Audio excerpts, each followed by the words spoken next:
오늘 우리에게 주신 하나님의 말씀은 고린도후서 4장 1절부터 12절까지의 말씀입니다. 제4장.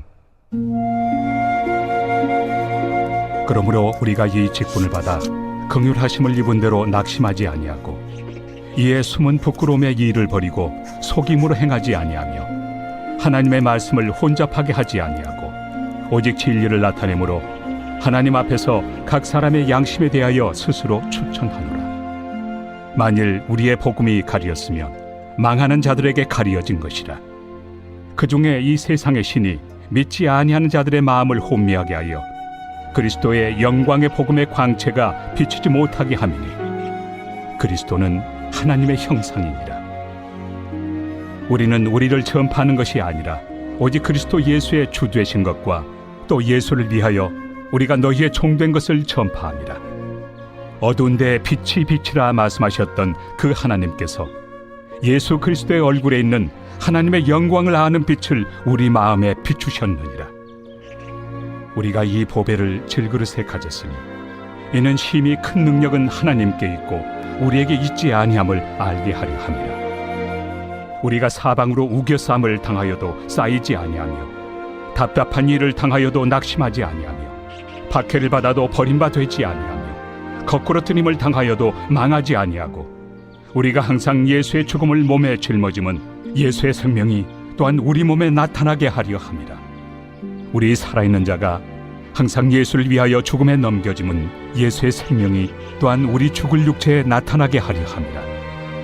그런즉 사망은 우리 안에서 역사하고 생명은 너희 안에서 역사하느니라. 오늘 말씀은 두 가지로 나누어 우리가 확인할 수 있습니다. 먼저는 1절부터 6절까지의 말씀을 통해서 사도 바울이 말하는 사도직, 즉 직분에 대하여 이제 변호하는 내용을 포함해서 우리가 어떠한 마음으로 이 사도직을 혹은 우리의 이 직분을 감당하거나 행동해야 되는지를 좀 말씀해 주고 있고요. 7절부터 12절까지의 내용을 통해서 이제 또 하나님이 주신 그 직분, 그 사도직을 감당함으로 인해서 얻게 되는 그 영광에 대해서 설명을 하게 됩니다. 이 두 가지 내용을 함께 나누면서 이 말씀의 은혜를 나누어 보도록 하겠습니다. 먼저는 1절부터 6절까지의 말씀인데요. 1절의 말씀입니다. 그러므로 우리가 이 직분을 받아 긍휼하심을 입은 대로 낙심하지 아니하고 라고 설명을 한다는 것이죠. 즉 1절의 말씀에서 이 바울은요, 이 직분을 받아 그 직분대로 살아가는 일에 대해서 낙심하지 않았다라고 설명을 합니다. 우리도 이 직분을 받은 자로서 혹은 하나님 앞에 부르심을 받고 하나님의 뜻 가운데 살아가는 자로서 그 길을 걸어감에 있어서 낙심하지 않고 가야 하는 그러한 자세를 가져야 되는 게 분명히 필요합니다.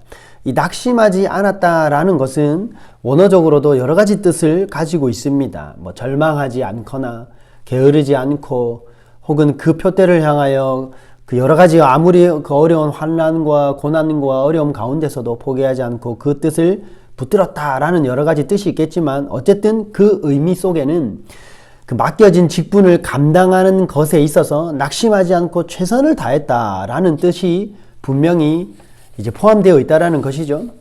여러분, 이러한 사도 바울의 고백, 이러한 자세는 지금 우리들에게도 굉장한 도전을 줍니다. 왜냐하면 우리들도 하나님의 몸된 교회를 세워가는 그 일에 맡겨진 직분을 받은 자들로서 이 바울의 자세와 같은 마음으로 감당하기를 원하기 때문인데요. 그런데 그 비결을 바울은 설명하고 있다는 것이죠. 그렇게 할 수 있었던 근거가, 그렇게 할 수 있었던 이유가 바로 1절 앞에서의 말씀입니다. 우리가 이 직분을 받아 긍휼하심을 입은 대로 행했기 때문입니다. 다른 말로 하면은 그 하나님의 긍휼하심을 잊지 않고 그 하나님의 긍휼하심으로 내가 이 자리에 세워졌다라는 것을 잊지 않고 기억해낼 때에 우리는 낙심하지 않고 그 직분을 감당하며 나아갈 수 있다라는 것이죠.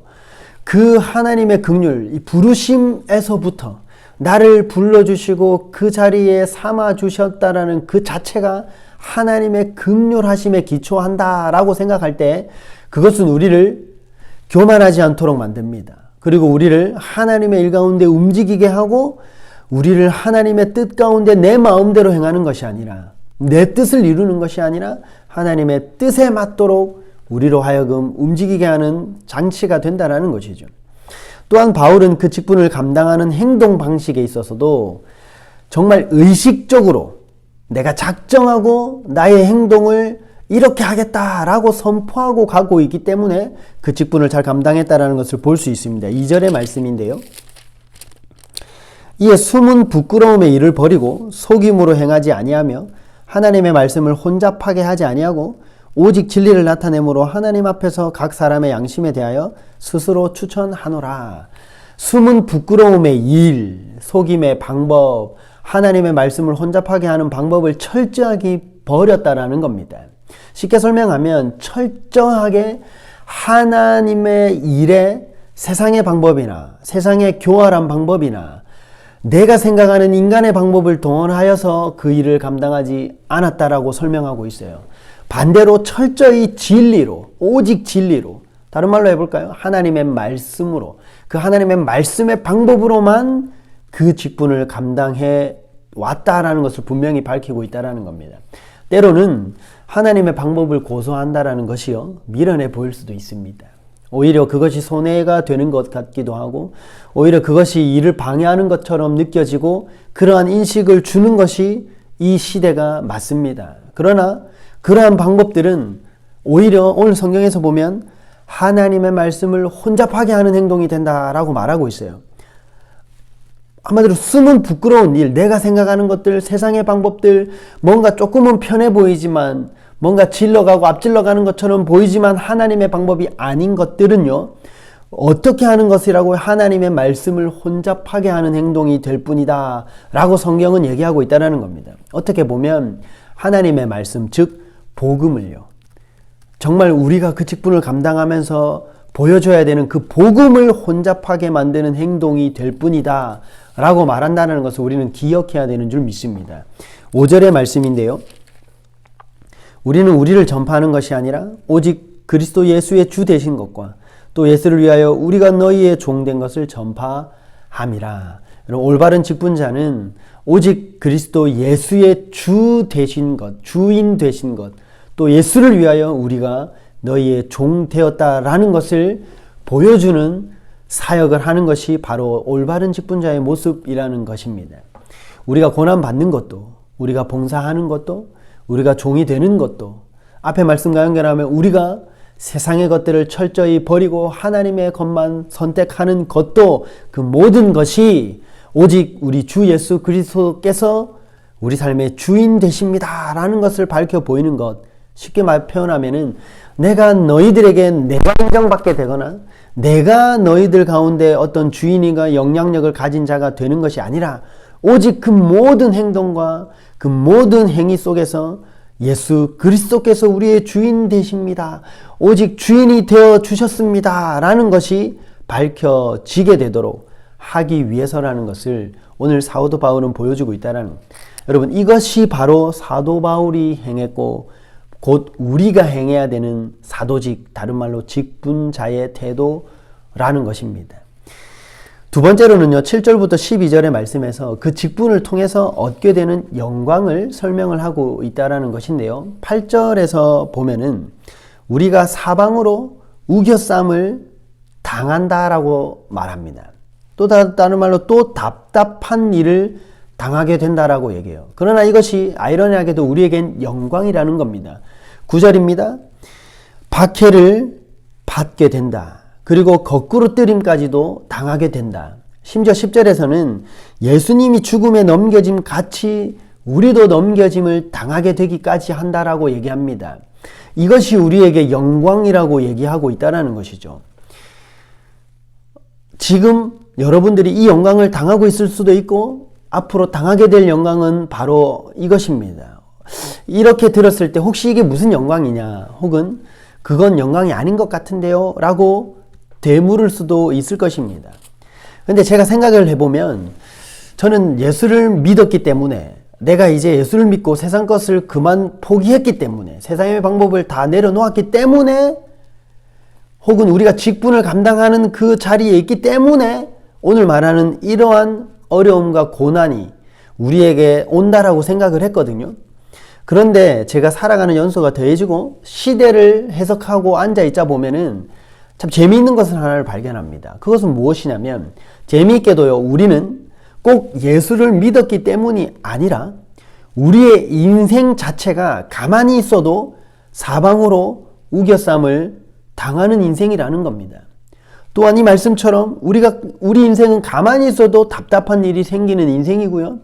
박해와 거꾸러짐을 당하는 시대라는 것을 볼 수 있다는 거예요. 그런 시대를 살아가고 있다는 것이죠. 그래서 이러한 어려움들이 오히려 예수 그리스도를 위하여 생기는 고난이라면 영광이 된다라는 것입니다. 똑같은 고난이더라도 나 때문에 생기는 것, 내 죄 때문에 생기는 것, 나를 위해 생기는 고난이 될 수도 있지만 오히려 우리와 같은 하나님의 뜻 가운데 서 있는 직분자들은요, 오히려 하나님의 일을 위해, 하나님의 뜻과 나라를 위해 자원하여 받는 고난, 이것이 곧 우리에게 얼마나 큰 영광이 되냐는 말입니다. 그리고 그러할 때마다 놀라운 것은요, 쌓이지 않게 하신다라는 거예요. 낙심하지 않게 하신다라는 겁니다. 오히려 예수의 생명이 우리 속에서 나타나 은혜와 영광이 되도록 해 주시는 인생이다라는 겁니다. 한마디로 하나님의 뜻, 그것을 지키기 위해 발견되는 이 영광으로 만들 것이냐, 아니면 내가 예수가 아니더라도 그냥 이 시대를 살아가는 이유만으로도 찾아오는 고난으로 받아들여지는 인생이 될 것이냐. 우리는 이 영광의 자리에 있게 되는 인생이 되기를 축원드립니다.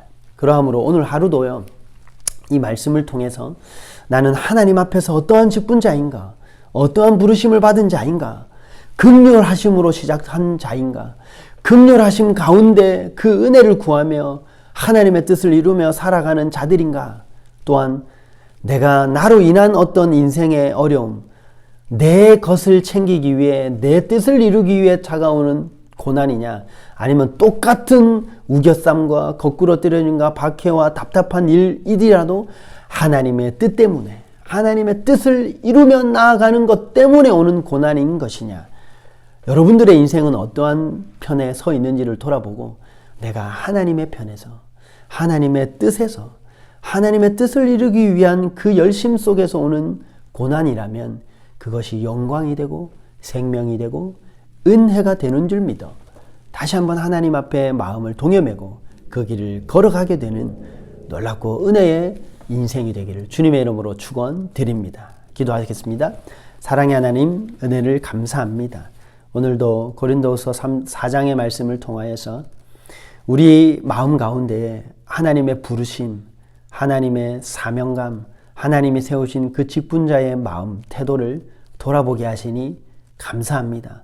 무엇으로부터 시작했는지, 하나님의 긍휼의 은혜로 시작했는 것을 잊지 않게 하시고 오직 우리의 모든 것들 가운데는 하나님의 방법이 드러나게 하시며 오직 그 방법을 통하여 우리 주 예수 그리스도께서 주인이 되시는 그러한 우리의 하나님 직분자에 감당하는 모든 우리 성도들 되게 하여 주시옵소서. 또한 그 일로 인하여 오게 되는 수많은 고난이 하나님 안에 영광이 되고 하나님 안에 은혜가 되고 하나님 안에 승리가 됨을 다시 한번 말씀으로 결단하고 각오하여 우리의 남은 인생 주의 뜻을 위하여 하나님이 부르신 바 그 사명을 위하여 열심으로 달려가게 되는 우리 모든 귀한 성도 될 수 있도록 은혜 더하여 주옵소서. 지금도 살아계신 우리 주 예수 그리스도의 이름으로 기도하옵나이다. 아멘.